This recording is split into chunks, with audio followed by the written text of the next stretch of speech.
Assalamualaikum warahmatullahi wabarakatuh. Selamat datang kembali di vlog Yogi Otomotif.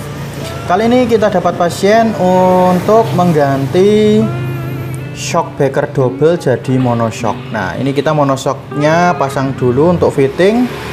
Double shocknya kita akan copot. Jadi nanti seperti Honda New Mega Pro. Ini adalah proses fitting. Dan bracket untuk monoshocknya bisa dibeli secara online. Di Tokopedia ada, di Bukalapak ada, di Shopee ada. Kita mulai fitting dulu. Kita pasangkan supaya tidak miring atau tidak menceng. Kebanyakan shockbreaker yang double diganti mono itu kalau dinaiki agak menceng, agak miring ya. Karena kebanyakan tukang las itu asal las aja, asal tempel gitu. Tidak diukur, tidak di fitting, tidak di apa ya namanya, tidak diincer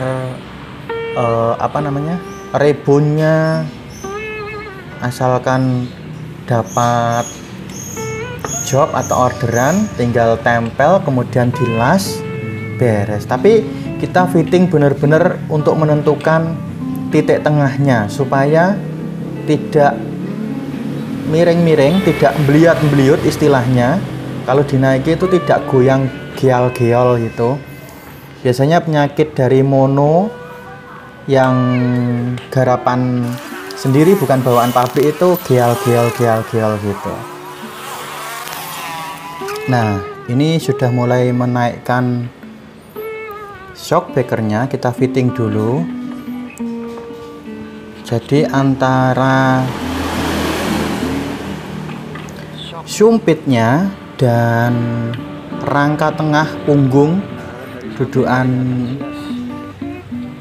shock breaker yang atas itu ternyata mirip sekali dengan Honda Mega Pro monoshock. Jadi tidak mengalami banyak kesulitan untuk memasangnya. Tidak banyak ubahan juga,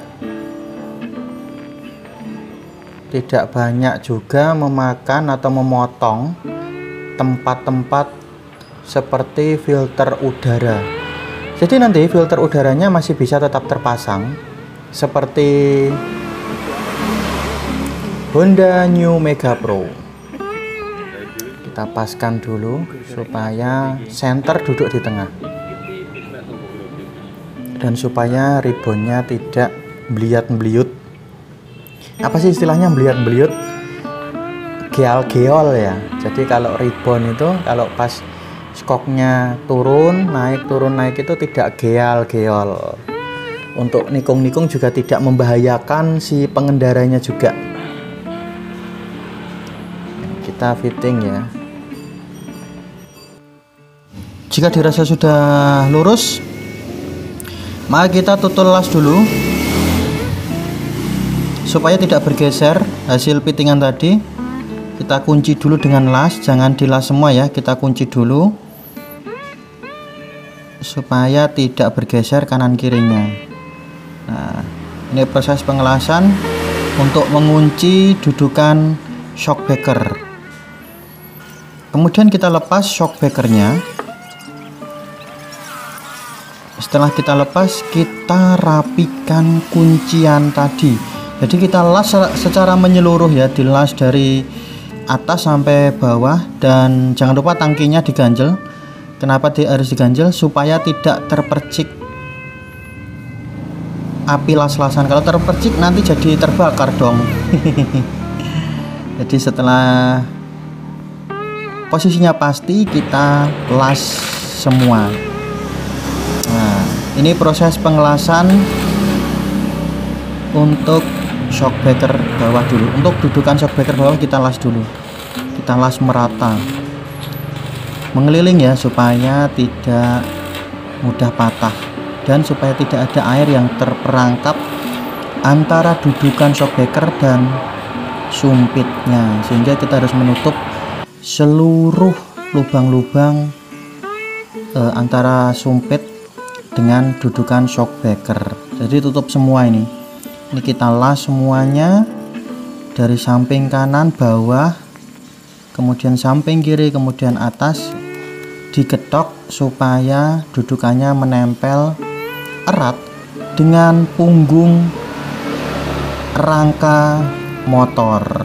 Yang bawah juga diketok-ketok itu. Nah, ini proses pengelasan ya, jangan skip. Hasilnya seperti apa? Kita tunggu hasilnya. Jangan lupa like, share, and subscribe Yogi Otomotif untuk mendapatkan info-info berikutnya, karena project-project berikutnya masih banyak. Ada project Vespa, ada project motor listrik, ada project motor 4 tak jadi 2 tak, pokoknya banyak lah ya, tergantung pesanan nanti dan tergantung ada dana atau tidaknya. Kebanyakan itu ada yang pesen tapi nggak punya dana tuh, motor ditinggal di bengkel, jadi banyak motor yang nginep di bengkel, sehingga kami kesulitan untuk menagih ya, harap ditagih mau ditagih piye meneh. Nah, ini proses pengelasan sampai pada sisi sebelah kanan motor. Seperti di awal video tadi yang saya katakan bahwa yang menjadi PR adalah box filter udara yang menuju ke throttle body. Kalau sudah dipasang monoshock, nah ini boxnya ini gimana ini nanti pasangnya? Ternyata boxnya bisa dipasang loh, beneran. Seperti apa? Jangan di skip videonya, tetap tonton. Nah, ini dudukannya sudah dipasang, sudah dilas merata di swing arm, di tengah-tengah swing arm.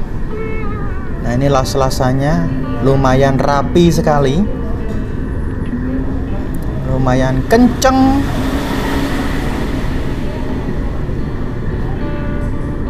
Kemudian dudukan yang ada di punggung rangka, nah, seperti ini. Nah, ini punggung rangkanya juga sudah dilas merata supaya tidak ada air yang masuk. Kalau ada air yang masuk di antara dudukan dan punggung itu jadi berkarat nanti. Kalau berkarat kan kasihan yang punya motor, gitu maksudnya.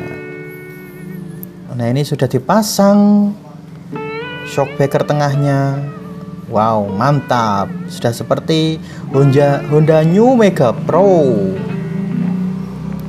Ini dudukannya sudah mantap. Sekarang tinggal merapikan bodi-bodi dan memasang box filter udara. Nah, gimana tuh box filter udaranya tuh? Bingung kan? Tapi ternyata bisa tanpa coak-coak apapun, tanpa mengurangi volume apapun, box filternya bisa dipasang. Nah, ini proses pemasangannya. Ternyata harus dibuka dulu. Box filternya harus dibuka, tutupnya atasnya, kemudian kita pasang. Dan tidak gasrut, tidak juga memakan box filter. Jadi shock breakernya itu ternyata masih ada jarak main.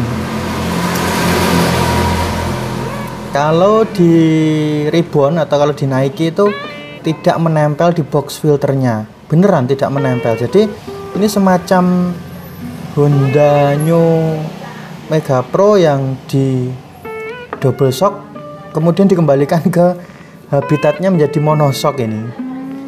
Nah, ini proses akhir sudah selesai. Tinggal kita tes setelah ini ya, seperti apa rasanya. Wadaw, sudah penasaran nih. Mantap kan? Tampilannya jadi ganteng banget cuy. Oh iya, kondom dan sayap, kemudian dudukan ini dibeli sepaket, harganya sekitar Rp600.000. Belinya di mana? Belinya secara online. Jadi gitu. Ganteng banget. Enggak ganteng aja. Kita tes ribbon shocknya ya.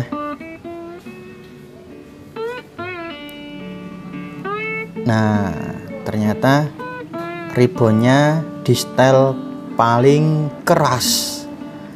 Ini paling keras ini.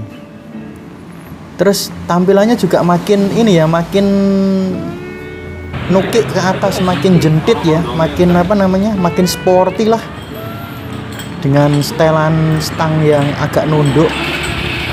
Jadi jarak antara roda dan shockbreaker tengah itu panjang sekali. Kita tes untuk jalan. Dan ternyata beres. Terima kasih, jangan lupa like, share, and subscribe. Dan tunggu video-video berikutnya. See you next time. Bye. Bila taufiq wal hidayah. Wassalamualaikum warahmatullahi wabarakatuh.